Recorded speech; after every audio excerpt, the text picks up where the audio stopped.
Good morning. I got your stories for the first week of November 2020. So we got a bunch of interesting stuff once again.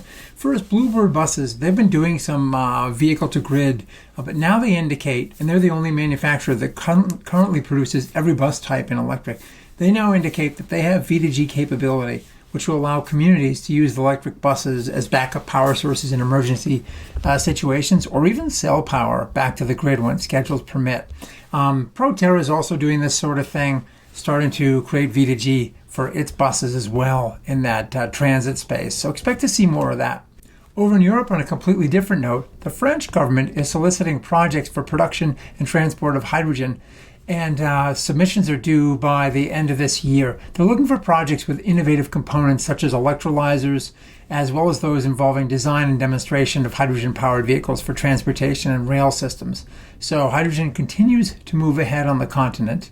Meanwhile, across the pond in the UK, homeowners that have an installed Tesla Powerwall, a solar system, and an EV are partnering with Octopus and Tesla, and they can now participate in Tesla's virtual power plant and get a preferential rate for doing so.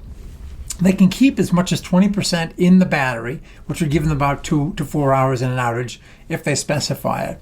Otherwise, they don't get that. But Tesla is interacting with all these different pieces, selling services back to the grid, very similarly to what Sonnen is doing in various places, for example, in Australia.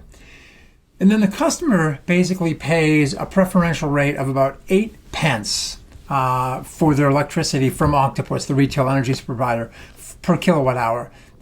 That's about 10.25 cents here. And then they are also able to export any excess electricity from the solar arrays at the same price back into the grid. They indicate that savings to the customers are up to 75%.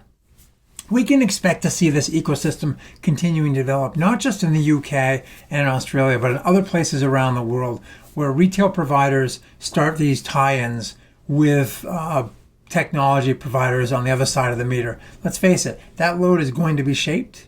It offers tremendous opportunities to aggregate those devices and send it back. It wouldn't also surprise me if at some point in the future one of these players decides to get a retail license and shape things from their end and disintermediate the other suppliers in the space. In the North Sea, an interesting carbon capture project, a bunch of large companies, BP, Eni, Equinor, National Grid, Shell, and Total just formed the Northern Endurance Partnership to develop offshore carbon transport and storage in the largest saline reservoir in the North Sea. These projects are meant to serve two of the UK's largest industrial clusters, be operational by 2026, and potentially fully operational by 2030.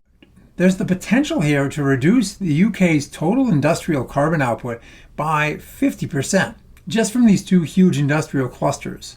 So we'll see where this goes, but carbon capture and storage now is starting to see some money behind it, which would be welcome development. You either have to take the carbon out at the front end of the equation, or you take it out on the back end.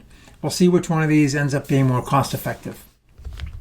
And then little Rhode Island, on this side of the ocean, little tiny Rhode Island has issued a 600 megawatt offshore wind solicitation following on the heels of its last 400 megawatt solicitation a couple of years ago.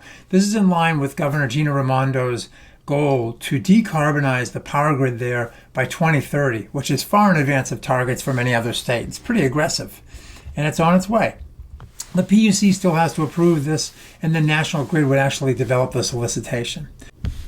And speaking of offshore wind, 3 states, Maryland, North Carolina, and Virginia, just announced they're going to form a partnership called New Smart Power Alliance to advance and coordinate their targeted 6.8 gigawatts of wind development offshore of those 3 states. Now the Fed's Bureau of Ocean Energy Management has got to get its act together. Among others, Ørsted says the BOEM's failure to develop the permitting capabilities and put them in place are pushing now so that they expect the permitting by this end of this year, but potentially even bleeding into 2021, which is then going to result in delays for some of the project's commissioning dates. Well, that's all for this week. Thanks for watching. We'll see you next week.